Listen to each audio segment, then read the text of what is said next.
अगर आपकी registration UP की है तो आपको चेंज करवाने की कोई ज़रूरत नहीं है अगर आपको नोएडा में काम करना है। आज की जो वीडियो है ये लेके आया हूँ मैं आपके लिए कैलाश हॉस्पिटल में। तो अभी 2-3 दिन पहले मैं कैलाश हॉस्पिटल में गया था इंटरव्यू देने। तो यहाँ पे काफ़ी सारे क्वेश्चंस मुझे पूछे, काफ़ी सारी और भी चीज़ें हैं जो मैं आपके साथ डिस्कस करूँगा। तो वीडियो को शुरू से एंड तक ज़रूर देखना, ठीक है। तो सबसे पहले मैं आपको रजिस्ट्रेशन का बता दूँ। अगर आपके पास यूपी की है तो आप नोएडा में काम कर सकते हो, आपको कोई ज़रूरत नहीं चेंज करवाने की। एड्रेस जो है सेक्टर 27 में ये पड़ता है, ठीक है। यहाँ पे 300 से भी ऊपर बेड है ना। हॉस्पिटल बाहर से देखने में भी काफ़ी अच्छा लगता है, आप वीडियो में भी देख सकते हो। NABH भी है, NABL भी है, तो उस साइड से आपको कोई टेंशन लेने की ज़रूरत नहीं है कि कल को आपको कोई गवर्नमेंट जॉब में जाना है या फिर आपको बाहर जाना है। तो हर जगह पे वैलिडेशन है इसकी, ठीक है। वैकेंसीज की अगर मैं बात करूं तो फ्रेशर प्लस एक्सपीरियंस दोनों को ले रहे हैं। तो बहुत अच्छा मौका है अगर आपको जाना है वहाँ पे। एक्सपीरियंस को वो ज़्यादा प्रेफर कर रहे हैं। फ्रेशर को भी ले रहे हैं, ऐसा नहीं ले रहे हैं, लेकिन उनकी जो इंटरव्यू है वो आपको क्लियर करनी पड़ती है। इनकी जो इंटरव्यू है टफ तो है ही, क्योंकि मैं पहले भी 1-2 साल पहले मैं गया था वहाँ पे, मैंने वीडियो भी बनाई थी। और इस बार भी मैं वही आपको बोलूँगा, अगर आप फ्रेशर हो तो अच्छे से पढ़ के जाना। अगर आपने अच्छे से नहीं पढ़ा होगा तो आपको एक ही मौका मिलेगा। और अभी नोएडा में बहुत कम हॉस्पिटल है यहाँ पे वैकेंसीज चल रही है, लेकिन यहाँ पे है तो यहाँ पे आप जरूर ट्राई कर सकते हो। अगर आप एक्सपीरियंस है तो भी आप जा सकते हो। बाकी अगर मेरे थ्रू जाते हो फिर तो मैं अपनी रेफरेंस से भेजूंगा, आपको रेडी करके भेजूंगा। सारी चीज़ें आपको मिलेगी, मेरे कोर्स में इंक्लूडेड मिलेगी। तो अगर आप मेरे थ्रू जाना चाहते हो तो आप मेरा कोर्स ज्वाइन कर सकते हो। कोर्स के दौरान आपको 7 डेज में रेडी करूंगा, मॉक इंटरव्यूज भी करूंगा, उसके बाद आपको रेफरेंस भी देके भेजूंगा। तो आपको कोई दिक्कत नहीं होगी, मतलब आपकी आराम से इंटरव्यू जो है क्लियर हो जाएगी। तो सैलरी की अगर बात करें तो सैलरी में क्या है, 18 से 19 हज़ार के आसपास सैलरी मिलती है जो फ्रेशर स्टाफ है। और अगर आपको एक्सपीरियंस है तो आपके एक्सपीरियंस के अकॉर्डिंग है, लेकिन फिर भी मैं एक रफली सा आपको आइडिया बताऊं। अगर आपको एक्सपीरियंस है 6 साल का तो आप एक्सपेक्ट कर सकते हो 36 या 37 के आसपास, ठीक है। या 35 से ऊपर आप एक्सपेक्ट कर सकते हो। इससे ज़्यादा वो नहीं देंगे 7 ईयर्स की एक्सपीरियंस पे या 6 ईयर्स की एक्सपीरियंस पे, ठीक है। तो अगर आप फ्रेशर हो तो GNM वाले को मिलेगी अराउंड 18 से 19, और जो BSc वाला है उसको 19 से 20 के बीच में मिल सकती है, ठीक है। तो अगर डेज की बात करें कि किस दिन जाके आप इंटरव्यूज दे सकते हो, तो Monday to Friday best time है आपके लिए।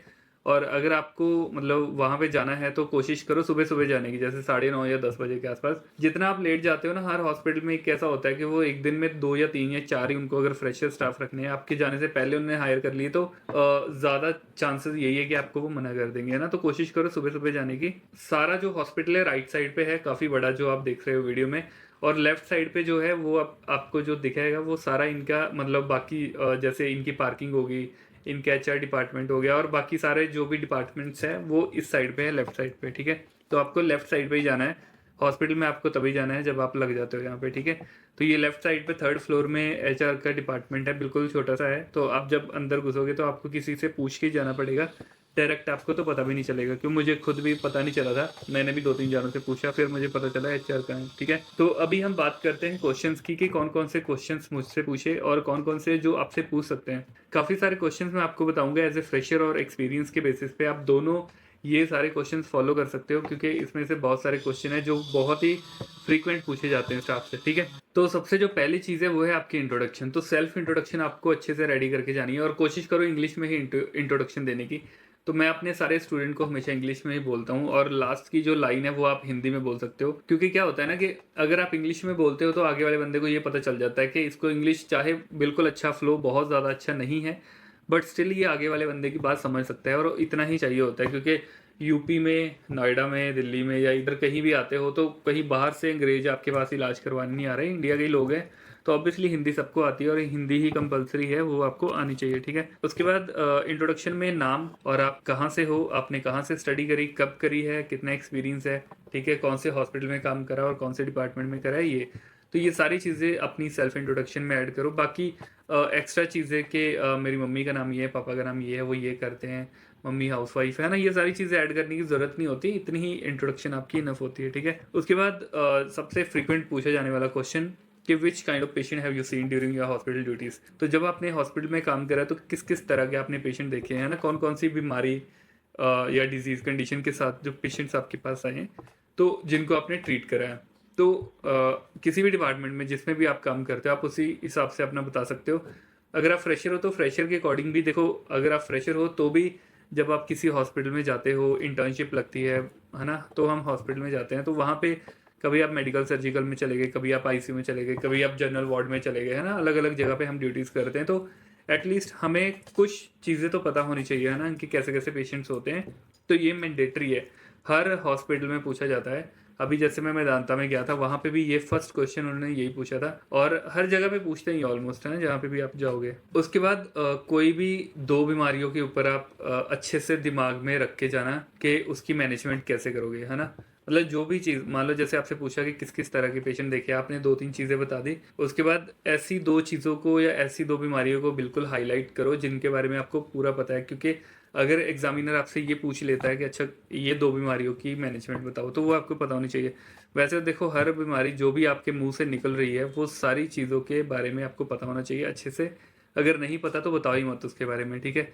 नहीं तो आगे वाले बंदे के दिमाग का कुछ पता नहीं है वो क्या पूछ ले, और अगर आपने रेडी ही उतना किया हो, लिमिट में चीज़ आप रेडी करके गए हो और उसी से आपको क्वेश्चन ना आए, तो आपको दिक्कत हो सकती है। बाकी अगर आप मेरा कोर्स ज्वाइन करते हो, मैं तो आपको करूंगा ही करूंगा। आप अगर फ्रेशर हो तो मैं आपको एक्सपीरियंस के बेसिस पे रेडी करूंगा। ऐसा नहीं है कि मैं आपको दो चार क्वेश्चन देके भेज दूँ कि हाँ भाई फ्रेशर हो इतना ही। मैं आपको तो भी 3-4 साल एक्सपीरियंस वाले बंदे के साथ जो मैं उसको दूंगा वही मैं आपको पढ़ने के लिए दूंगा, कि आपको मैं इस तरीके से रेडी करूँ कि एक भी ऐसा हॉस्पिटल में क्वेश्चन ना हो जो आप ना बता पाओ। बाकी अगर कोर्स ज्वाइन करना है तो 7 डेज में रेडी करके मैं आपको भेज दूंगा विद रेफरेंस। उसमें मॉक इंटरव्यूज भी आ जाएगी, लाइव सेशन भी आएंगे, रेफरेंस भी आएगी, ठीक है। तो कोर्स ज्वाइन करने के लिए व्हाट्सएप पे मेरा नीचे नंबर है, वहाँ पे आप डायरेक्ट मुझे मैसेज कर सकते हो कि आपको कोर्स ज्वाइन करना है, हम स्टार्ट कर देंगे उसी टाइम पे, ठीक है। और उसके बाद जो नेक्स्ट है, ज़्यादातर जो पूछा जाने वाला क्वेश्चन है वाइटल साइन का। तो वाइटल साइन में हमेशा ना वो आपसे ये पूछते हैं, पहले तो नॉर्मल वैल्यूज़, है ना, वो तो आपको पता होती हैं, ऑलमोस्ट सबको पता होती है। लेकिन इसके ऊपर जो वो पूछते हैं कि अगर मान लो किसी पेशेंट का बीपी, अगर आप बोलते हो उनको कि बीपी 120/80,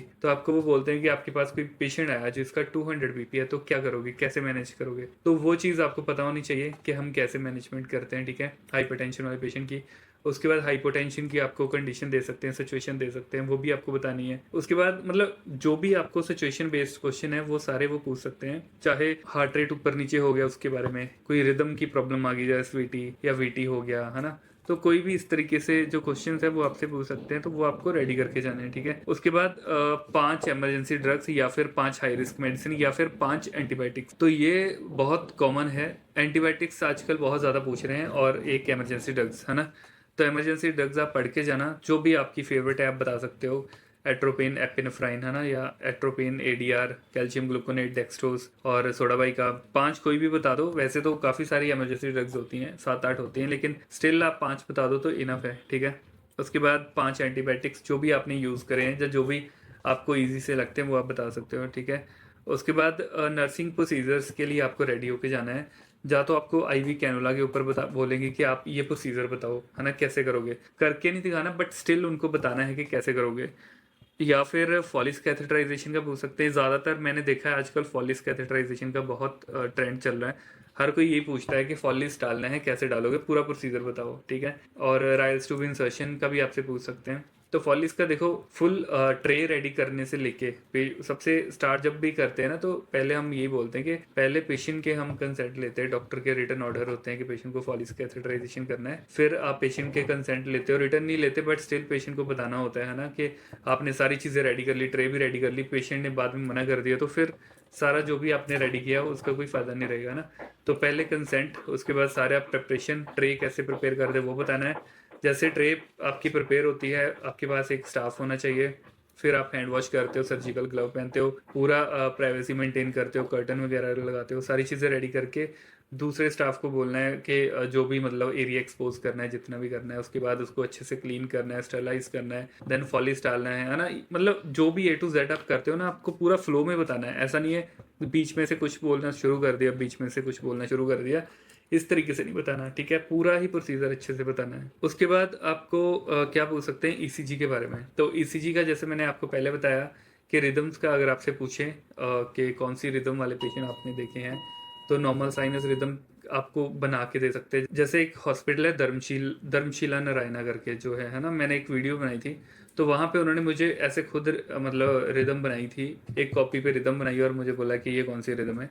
तो अगर कार्डिक का आपको एक्सपीरियंस है तो रिदम्स के बारे में ऑब्वियसली आपसे पूछना है, क्योंकि आपने इतना टाइम अगर काम किया होगा, तो ये तो बिल्कुल कॉमन क्वेश्चन है, ठीक है। लीड प्लेसमेंट के बारे में पूछते हैं, V1 से लेके V6 की एग्जैक्ट जो लीड की पोजीशन है तो वो आपको बतानी होती है, ठीक है। तो उसके बारे में आप अच्छे से पढ़ के जाना। और बाकी रिदम की मैनेजमेंट भी पूछ सकते हैं, ये तो पूछेंगे कि कौन सी रिदम कैसी दिखती है, और मैनेजमेंट भी पूछ सकते हैं, ठीक है।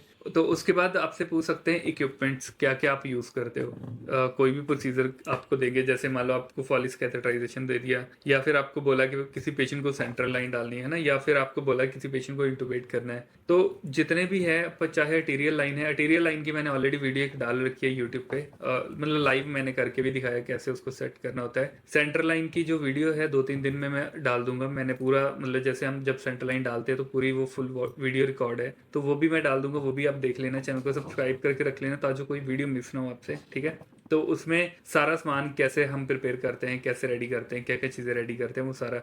तो आपको भी इंटुबेशन का, फॉलिस कैथेटराइजेशन का, आईवी कैनुलेशन का, सेंट्रल लाइन का, अर्टीरियल लाइन का, हर चीज़ का आपको पता होना चाहिए कि क्या क्या इक्विपमेंट्स होते हैं, क्या क्या हमें रेडी करना है। उसके बाद नॉर्मल वैल्यूज़ के ऊपर क्वेश्चन जो आते हैं, नॉर्मल वैल्यूज़ में क्या क्या पूछ सकते हैं, एबीसी की नॉर्मल वैल्यूज़ जो कि बहुत ही कॉमन है, और सोडियम पोटेशियम की नॉर्मल वैल्यू। और उसके बाद आपसे टैकीकार्डिया, ब्रेडिकार्डिया, हाइपरटेंशन, और हाइपरकेलीमिया, हाइपोकेलीमिया, हाइपरनेट्रीमिया, हाइपोनेट्रीमिया, तो ये सारी चीज़ों का भी पूछ सकते हैं आपसे कि इनका ट्रीटमेंट कैसे करते हैं। तो ये सारी चीज़ों के लिए भी आपको रेडी होके जाना है। बाकी अगर आपको इंटरव्यू देने में दिक्कत है, या आपको लगता है कि आप इंटरव्यू क्लियर नहीं कर पाते हो, तो आप मेरा कोर्स ले सकते हो। मैं 7 डेज़ में ही आपकी इंटरव्यू क्लियर करवा दूंगा, क्योंकि अभी तक मैंने बहुत सारे स्टूडेंट की हेल्प करी है। तो ऑब्वियसली मुझे काफ़ी एक्सपीरियंस हो गया कि किस तरीके से क्वेश्चन आते हैं, और मैंने वो सारा अपने कोर्स में डाल के रखा है। आराम से आपकी इंटरव्यू क्लियर हो जाएगी, आपको टेंशन लेने की जरूरत नहीं है, ठीक है। हम मिलते हैं नेक्स्ट वीडियो में किसी नए टॉपिक के साथ, तब तक के लिए बाय बाय।